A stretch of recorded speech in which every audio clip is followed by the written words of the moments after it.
C'est l'heure de Local Actu, l'information en Périgord sur RLP.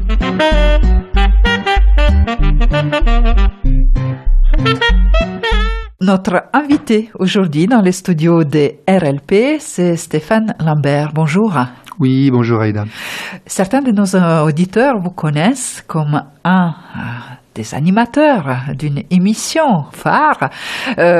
Décrivez-vous comment vous êtes arrivé à RLP il y a déjà 3 ans, c'est ça? Moi, 3 ou 4 ans, je suis arrivé à RLP par la porte de mes loisirs, en fait, et j'anime une émission sur la famille contemporaine le vendredi soir. Oui, ça c'est vos loisirs, votre engagement associatif aussi. Tout à fait. Parce que vous avez aussi une association pour équité parentale qui est assez connue nationalement et localement. Bien Stéphane, aujourd'hui on voulait plutôt parler de votre métier, de votre travail. Vous dites que vous êtes consultant système informatique, ou différemment on peut dire manager et informaticien, tous ces métiers qui se croisent, qui se complètent et qui sont vraiment indispensables aujourd'hui dans notre économie et dans nos sociétés toutes petites, PME comme les grandes entreprises. Qui font partie du monde du 21e siècle. Moi je travaille depuis 1999 dans ce qu'on appelle l'informatique de gestion dans les technologie Internet. C'est-à-dire que je suis consultant en système d'information. J'interviens dans les sociétés pour faire de l'optimisation de management, de process, d'informatisation, en développant des solutions logicielles autour des technologies libres et Internet. J'ai participé à la création d'associations nationales comme la FUP, l'Association française de PHP. J'ai été élu au bureau du PHP irlandais.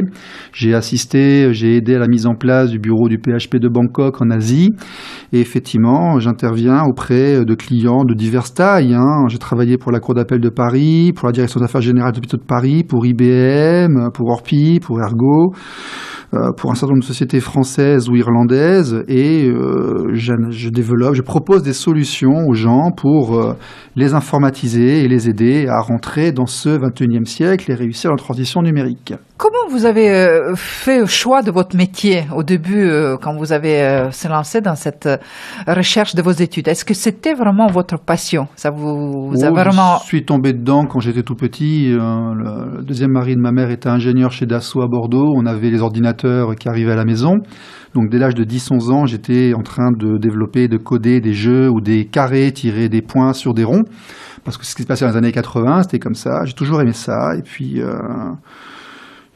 voilà. Et puis après, une petite fac de maths à Bordeaux, donc l'équivalent de Maths Sup, Maths P, une formation d'informatique de gestion. Et puis après, l'époque des startups dans les années 2000, la chance de travailler avec des personnes extrêmement pointues, des cerveaux très brillants, auprès de qui je me suis enrichi et formé personnellement. Et puis après, je me suis mis à mon compte en 2000. J'ai créé une société à Clichy où j'avais 4 ingénieurs. Et puis après, j'ai déménagé à Dublin pour des raisons d'optimisation, on va dire. Et puis finalement, j'ai terminé en Asie où j'avais une société ce qu'on appelle d'outsourcing, où je développais pour mes clients européens, avec une clientèle locale aussi, parce que l'Asie, c'est l'Eastern Seaboard. Il y a un pôle technologique qui s'est mis en place à Singapour, Hong Kong et Bangkok, avec beaucoup d'effervescence, de technologie. Les Philippines ne sont pas loin non plus, et voilà, ça c'est un peu le parcours que j'ai réalisé. Et aujourd'hui, effectivement, je suis en Dordogne pour des raisons familiales, pour me rapprocher de ma fille. Ceux qui connaissent l'histoire de l'association comprendront. Et je propose donc mes services aussi aux sociétés de la région. J'ai contacté les centres de formation parce que j'ai un beau logiciel pour centres de formation, une prise de rendez-vous, gestion des cours individuels et collectifs.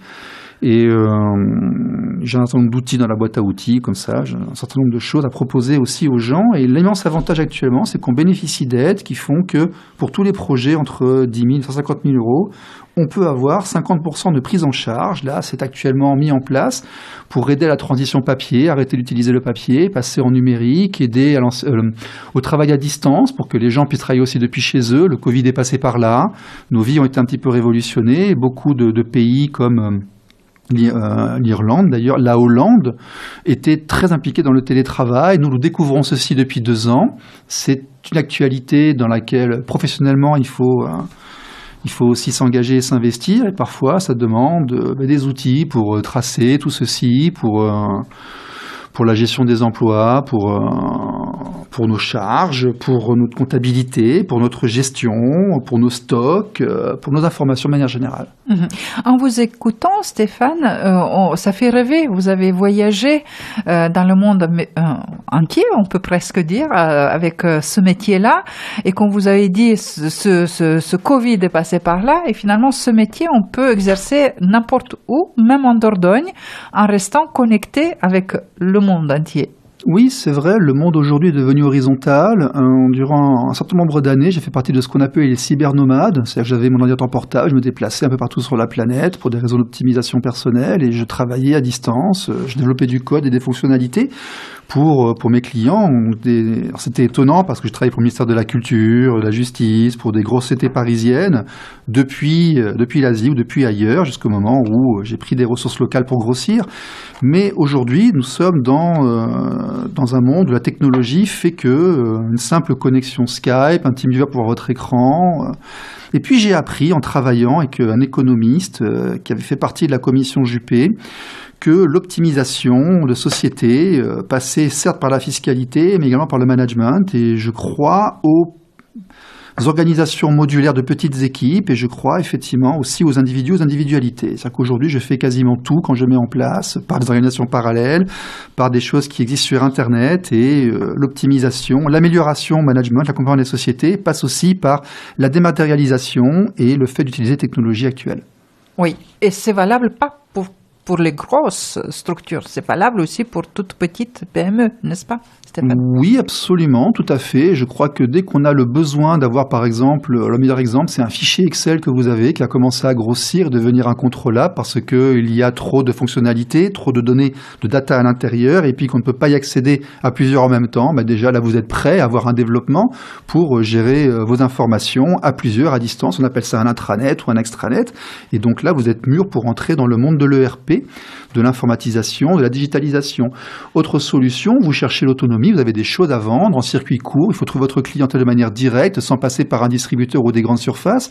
On a vu depuis 2 ans que s'enfermer à 800 dans un centre commercial, c'est pas forcément une idée qui était géniale tout le temps. Ça peut être intéressant d'avoir notre clientèle de manière directe, donc pouvoir avoir une boutique sur Internet, et notamment des gens en Dordogne, j'ai travaillé pour eux, qui font des savons bio, des produits bio, et puis qui veulent les vendre via une boutique sur le web. Et à ce compte-là, ils vont faire appel à quelqu'un comme moi pour se lancer, pour être formés, pour vendre leurs produits de manière directe, faire du marketing sur Internet et trouver leur clientèle et pouvoir distribuer leurs produits sans passer par un intermédiaire, tout seul. Voilà, les technologies d'aujourd'hui permettent les choses, parfois on pense difficile à réaliser, mais en vous écoutant, apparemment, tout devient simple quand on maîtrise le bon logiciel, le bon système. Alors moi je ne vous cache pas que lorsque j'étais à l'école, déjà on nous expliquait qu'assez rapidement le monde se diviserait en 2 parties, ceux qui sauraient utiliser l'ordinateur et la machine, ceux qui ne le sauraient pas. Malheureusement on s'oriente de plus en plus vers ça et je pense que même un agriculteur, même un transporteur, même on va dire quelqu'un qui a une usine aujourd'hui doit savoir utiliser l'ordinateur et une machine parce qu'autrement il ne pourra pas avancer dans le 21e siècle. Je veux dire actuellement faire un système, la pointeuse avec le papier c'est terminé. Maintenant on met des tablettes Android dans la main des ouvriers ou dans leur ordinateur portable et puis on sait quand ils sont sur site ou qu'ils ne le sont pas. On leur met des choses au mur avec des gros boutons pour qu'ils donnent leur présence, qu'ils suivent leur processus, pour suivre la productivité et autres. Si vous ne comprenez pas, si vous n'arrivez pas à utiliser l'outil, vous ne pourrez pas gérer vos employés, vous ne pourrez pas gérer vos produits. Et effectivement, la transition numérique consiste aussi à être formé à ces outils pour rentrer dans le 21e siècle et vivre avec son temps en fait, oui. Oui. Aujourd'hui, comme vous dites, c'est devenu indispensable et en même temps, ça peut apporter les facilités et solutions pour les institutions et les structures. Qu'est-ce que vous proposez? Vous créez les logiciels, les systèmes pour les demandes spécifiques. Oui, tout à fait. Alors l'avantage de la société Vegelis Production édité Asia, que je tiens depuis une 20aine d'années, c'est que nous avons beaucoup d'outils qui sont déjà prêts. Nous avons développé notre CMS, notre ERP. Donc beaucoup de choses sont déjà prêtes et puis on fait du sur-mesure. Moi, par exemple, j'étais enseignant à Paris 5 en licence d'informatique. J'enseignais l'analyse, la conception de logiciels, la base de données. Un système d'information, ce qu'on appelle MERIS. J'avais mis au point une méthode de modélisation qui est enseignée dans beaucoup d'établissements d'éducation nationale par des IUT et des universités.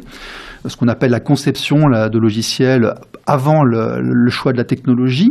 Et donc, ça nous permet d'aller dans un environnement, de regarder les processus, de voir comment l'information est structurée, de proposer aux gens des écrans pour remplacer le traitement papier. Le papier, c'est bien, mais on ne fait pas de statistiques, on ne fait pas de recoupement, il n'y a pas de moteur de recherche sur une pile de papier ou sur des archives de papier. Par contre, quand tout est numérisé, vous pouvez avoir des informations classées par salle, par personne, par produit, par année, par date, et c'est beaucoup plus utile.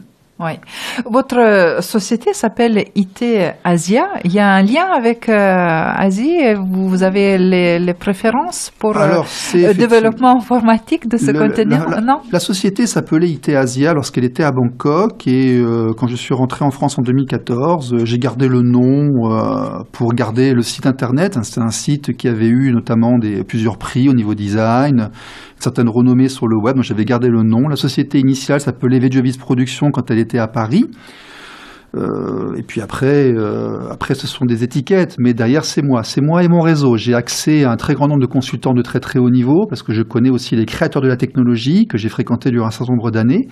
Donc, je fais les parties complexes et l'analyse, et je peux faire appel à mes ressources pour les choses plus simples, plus mécaniques. Et donc, je peux prendre un certain nombre de projets, pas une infinité, mais je peux en prendre peut-être un ou deux en même temps. Je posais cette question parce qu'aujourd'hui, on a un sentiment que en Asie, dans ce continent, toutes ces technologies vont beaucoup plus vite qu'ailleurs. Ailleurs. Est-ce que c'est juste une perception de moi, toute simple citoyenne, ou vous pouvez le constater dans votre milieu professionnel? Dans la vie de manière générale, pour avoir vécu 6 ans, 7 ans en Asie, je peux vous dire que la France est en retard sur un très grand nombre de technologies. Nous ne progressons plus, nous évoluons extrêmement peu. L'informatique vient d'Asie. Certains microprocesseurs sont effectivement encore développés en Allemagne et aux USA, mais les grosses technologies viennent de là-bas. Le pôle technologique aujourd'hui est sur vraiment l'Asie de l'Est quand on se rapproche du Japon. Ils ont atteint un niveau de technologie dans leur vie qui est absolument... qu'on a du mal à imaginer ici. Je veux dire, le métro de Bangkok est magnifique, on pourrait quasiment manger par terre, tout est automatisé, il n'y a plus de chauffeur.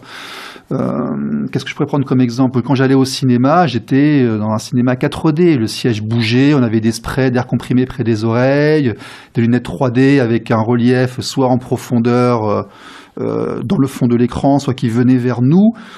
Je veux dire, les salles de cinéma, enfin celle de Périgueux, où on a des petites lumières sur les côtés, dans la salle la plus avancée, on a 20 à 25 ans de retard sur la technologie de manière générale. Et pourquoi, à votre avis? C'est côté économique ou c'est culturel? Je sais pas. Disons que là-bas, ce sont des cultures qui progressent et qui sont en évolution et qui avancent. Je ne suis pas certain que nous, on continue d'avancer au même rythme. Si vous allez dans des grandes villes d'Asie, qui sont ce qu'on appelle les pays en voie de développement, les NPI, nouveaux pays industrialisés, si vous passez dans un endroit, que vous repassez un an plus tard, l'endroit est totalement transformé. Il s'est passé beaucoup de choses, il y a eu une effervescence. Nous sommes plus, nous, dans une stabilité ou une certaine roue libre, on va dire, peut-être. Mais je pense qu'il est encore possible d'en tirer son jeu, même si l'État se retire, que nous perdons beaucoup de ce que nous avons obtenu dans les années 80, 70 et 80, il reste encore des choses à faire, mais je pense que la solution pour s'adapter à la transition des sociétés occidentales vient sur la mécanisation, sur l'informatisation, sur l'optimisation. Nous pouvons venir également avec un cabinet comptable, on demande une rémunération à ce qu'on fait économiser dans la comptabilité de la société, ce qu'on fait gagner en productivité, on a à peu près un peu moins d'un tiers, avec un taux dégressif sur 3 ans. C'est quelque chose que j'avais appris à l'époque quand j'étais à Troyes et qui me plaisait beaucoup, pour s'adapter à la société telle qu'elle est en train de se mettre en place, avec peut-être des troubles dans les grandes villes qui vont venir, avec peut-être une mutation de la population, le besoin d'avoir nos clients en circuit court et surtout le besoin d'être de plus en plus autonome. Il faut s'informatiser, il faut développer des outils et il faut diminuer ses charges et ses contraintes pour s'adapter tout simplement à l'environnement tel qu'il existe aujourd'hui. Et qu'est-ce que vous direz à ceux qui refusent cet équipement technologique en disant que l'humain doit exister, que le contact humain ne remplacera jamais tous ces ordinateurs? La technologie est un outil, elle n'est pas un but. L'ordinateur, c'est une machine, elle est là pour nous aider, nous assister, si vous voulez. Moi, je me souviens d'un cas, par exemple, où dans un centre de formation qui avait 6 structures, inscrire un nouvel élève demandait demandait un peu plus d'1 heure de travail administratif, parce qu'il passait par des logiciels qui étaient gratuits, du traitement papier, que chaque enseignant devait remplir des formulaires, puis les passer ensuite à la secrétaire qui devait les mettre sur le Google Calendar, puis sur un outil qu'ils avaient trouvé, puis les passer au comptable. On était en totalité à 4 interventions différentes et à 1 heure, 1 heure et quart. Le fait d'avoir tout concentré sur des outils gérables, la souris et au clic, on est descendu à 4 à 5 minutes et ils sont plus heureux. C'est une libération quelque part. Donc il faut savoir être intelligent. La technologie n'est pas source de contraintes. La technologie est censée être source d'aide. Après, il faut être intelligent pour l'utiliser justement à ses bonnes fins. Et c'est ça que propose votre société, s'adapter aux demandes de structures des personnes, et c'est là que vous arrivez avec votre technologie, vos logiciels. Oui, l'expérience, le regard, les clients précédents, et donc ce qu'on a appris depuis une vingtaine d'années, que ce soit moi ou alors les gens de mon réseau, mes confrères et mes amis. Et puis effectivement, suivant les besoins qu'il y a, qui peuvent être assez réduits, parce que mettre une boutique aujourd'hui sur Internet, c'est quelques milliers d'euros, alors qu'il y a une vingtaine d'années, ça coûtait extrêmement cher. Après, il y a des solutions qui sont personnalisables, type WordPress ou PrestaShop. Il y a des solutions plus avancées de type outils comptables développés sur mesure. Et nous travaillons sur des technologies qui sont ce qu'on appelle les technologies libres, qui dérivent du monde Unix, Linux, qui sont extrêmement sécurisées, qui ne sont pas soumises à la propriété intellectuelle de puissances étrangères, ce qui est aussi quelque chose qui est extrêmement important aujourd'hui. On avait fait un lobbying auprès de l'Assemblée nationale et certains politiques dans les années 2000-2001 parce que nous voulions qu'en France, nous gardions des microprocesseurs français, nous voulions garder un système d'exploitation français. Et malheureusement, nous avons tout abandonné. Nous sommes passés sur des technologies qui sont américaines et via leur Patriot Act et autres, on sait toutes les data qui rentrent chez Microsoft, chez Apple, chez Android, dans les USA, sont accessibles par des services étrangers. Donc nous, on travaille sur des technologies qui sont non propriétaires et non soumises à ces problèmes-là et donc qui sont aussi moins ciblées par le piratage. J'ai aussi des amis qui ont suivi les formations du gouvernement par rapport à la sécurité pour protéger. Vous savez, les hôpitaux aujourd'hui sont extrêmement sensibles à des attaques informatiques qui les immobilisent et qui leur coûtent extrêmement cher. C'est en grande partie parce que nous avons des solutions qui appartiennent à des puissances étrangères et donc qui sont accessibles aux services de ces puissances étrangères, qui sont accessibles aux gens qui ont travaillé dans ces services ou qui ont travaillé dans ces sociétés ou des gens qui connaissent des gens qui ont travaillé dans ces sociétés. Ça pose de gros problèmes de confidentialité et il y a effectivement un intérêt à passer sur des technologies où les bêtises ne sont pas forcément publiques, où on ne dépend pas de droits intellectuels, propriétaires intellectuels qui ne sont pas forcément de notre société, de notre pays. Et donc l'avantage de la personnalisation, quand on arrive à un certain niveau, si on ne veut pas voir un jour tous ses clients et son argent remis dans la nature là, et transformé, c'est aussi de passer par les technologies, alors qui demandent peut-être un peu plus de savoir-faire, mais bon, ça, le savoir-faire, on l'a, mais qui a l'avantage de coûter moins cher en frais de licence. Donc aussi, c'est bien de payer les gens pour qui travaillent, sans forcément payer des grosses boîtes avec des frais de licence en achetant des choses existantes, sachant qu'il est aussi possible de s'interfacer avec ces choses existantes. Oui, vous avez évoqué les thèmes assez profonds sur la protection de données, sur piratage de ces données et sur cybercriminalité aussi qui existe. Oui, qui font partie du monde. Moi, quand je vois que parfois on utilise des produits avec des modules gratuits qui ont été développés en Ukraine, au Brésil, en Corée, et puis qu'après on s'étonne que nos emails aient disparu, écoutez, il faut regarder un peu le monde dans lequel on vit. Aujourd'hui, on sait tous qu'il est important de se protéger par rapport à la sécurité. Le fait que le monde devienne horizontal, qu'on soit tous informatisés, signifie que quelqu'un à l'autre bout du monde peut, depuis son clavier, tenter de rentrer sur vos informations, puis il faut savoir les protéger. Je vous remercie, Stéphane, de nous avoir partagé quelques aspects de votre travail au quotidien qui nous paraît parfois très complexe, mais vous avez su nous expliquer avec les exemples concrets.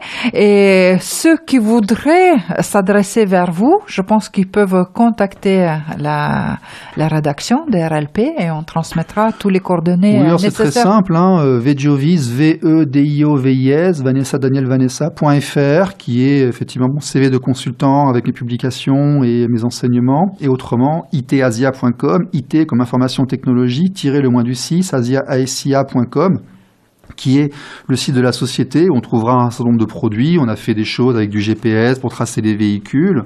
À une époque, on avait mis en place un système de gestion de caisse qui avait été utilisé par toutes les grandes surfaces d'Île-de-France quand on arrivait à l'accueil pour gérer les chèques cadeaux et ce genre de choses. Et puis, vous verrez tout cela sur it-asia.com, sachant que pour l'instant, l'avantage d'Andordon, c'est que je peux venir vous voir physiquement, alors que les gens qui sont plus loin, je les vois à distance. Oui, et moi, pendant toute cette interview, je me suis amusée avec votre carte de visite qui est en plusieurs dimensions.